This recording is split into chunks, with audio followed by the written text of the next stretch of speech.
U.S. President Donald Trump has reportedly stepped in to halt the deportation of South Korean workers detained in Georgia during an immigration and customs enforcement raid at a Hyundai-LG battery plant last week. According to reports, Trump ordered that the detained workers remain in the U.S. at least temporarily so they can train American employees. My name is Stephen Schrank. I'm the special agent in charge of Homeland Security investigations for the states of Georgia and Alabama.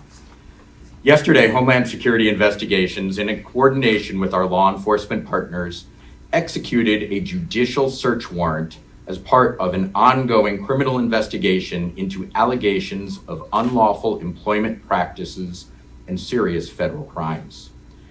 This operation underscores our commitment to protecting jobs for Georgians and Americans, ensuring a level playing field for businesses that comply with the law, safeguarding the integrity of our economy, and protecting workers from exploitation. The investigation resulted in the arrest of 475 individuals and is focused on ensuring accountability for those who violate the law and uphold the rule of law. Complex cases like this require strong collaboration and extensive investigative efforts. We extend our gratitude to ICE Enforcement and Removal Operations, the United States Department of Labor, Office of Inspector General, FBI, DEA, Customs and Border Protection, ATF, IRS, U.S. Marshals, and the Georgia State Patrol for their invaluable support. Each agency contributed specialized experience that was critical to the success of this lengthy operation. Together, we are sending a clear and unequivocal message that those who exploit our workforce, undermine our economy, and violate federal laws will be held accountable. I'd like to add that this was not an immigration operation where agents went into the premises, rounded up folks, and put them on buses. This has been a multi-month criminal investigation where we have developed evidence, conducted interviews, gathered documents, and presented that evidence to the court in order to obtain a judicial search warrant. Yesterday, we executed that search warrant and gathered additional evidence that will support this investigation. There are no criminal charges being announced today, but this is an ongoing matter. While we were on the premises, we did encounter many hundreds of individuals. Of those, as I previously mentioned, 475 were illegally present in the United States or in violation of their presence in the United States, working unlawfully, who have entered through a variety of different means into the United States, some that illegally crossed the border into the United States, some that came in through visa waiver and were prohibited from working, some that had visas and overstayed their visas. And each individual was questioned on their status, their documents were checked, their backgrounds were checked, and ultimately through coordination of our experts and attorneys in the background, those that were found to be illegally present were then detained and turned over to ICE Enforcement and Removal Operations custody. But this is all in furtherance of the ongoing investigation where we are looking at employment practices. We made seizures yesterday as part of that to gather additional evidence and conducted interviews and are continuing this ongoing investigation. We will take some limited questions at this time. Of the 475, how many were Korean nationals? The Korean media are reporting as many as 300.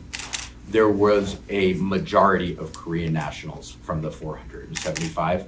I don't have the exact nationality breakdown for you, but we can likely get that. And were these employees of HLGA Battery? Were they employees of construction contractors that were doing construction work on the site? Who'd they work for? As we had determined through our investigation in advance and certainly experienced yesterday, there was a network of subcontractors and subcontractors for the subcontractors there. So the employees worked for a variety of different companies that were on the site. It was not just the parent company, but also subcontractors, and we're unveiling that whole network. But some of them were for the parent company, is that right? The battery, HLGA Yeah, battery? we continue to work on the investigation of who exactly worked for what company. Where are these 475 people now? They are in the custody of ICE enforcement and removal operations. Where Most geographically? were brought to the Folkston D-Ray facility last night, and they will be moved based on their individual circumstances beyond that. Yes, ma'am.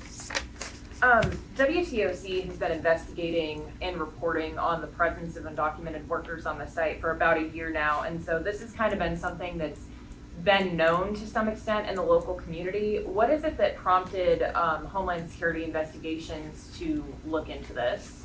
Yeah, we are aware and we have monitored that reporting as well. We have also received many leads from community members, from prior workers. We have conducted many arrests through the immigration operations throughout the state of Georgia that have identified other employees that, when encountered, informed us that they worked there.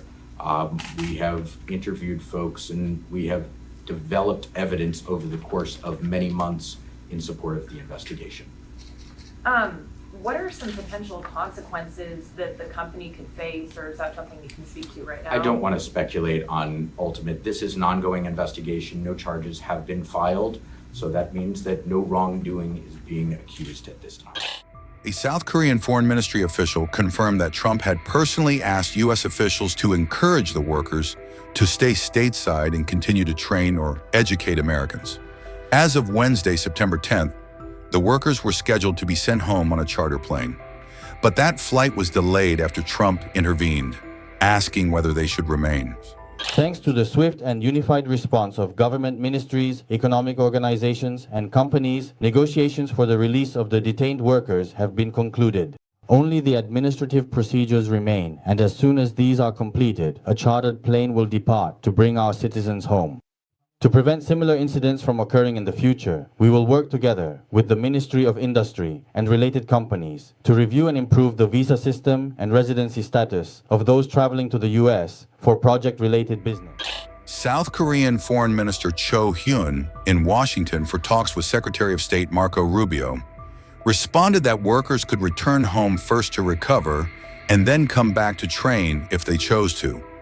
Over 300 South Korean workers were arrested during the raid, part of a Homeland Security probe into alleged unlawful employment practices and possible federal crimes at the Hyundai-LG energy solution plant in Elabel, Georgia.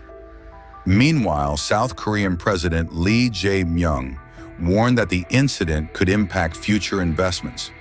He said Korean companies may hesitate to operate in the U.S. without a clear visa system for their employees. Lee also called the raid a result of cultural differences, pointing out that in South Korea, Americans often teach English on tourist visas without much issue.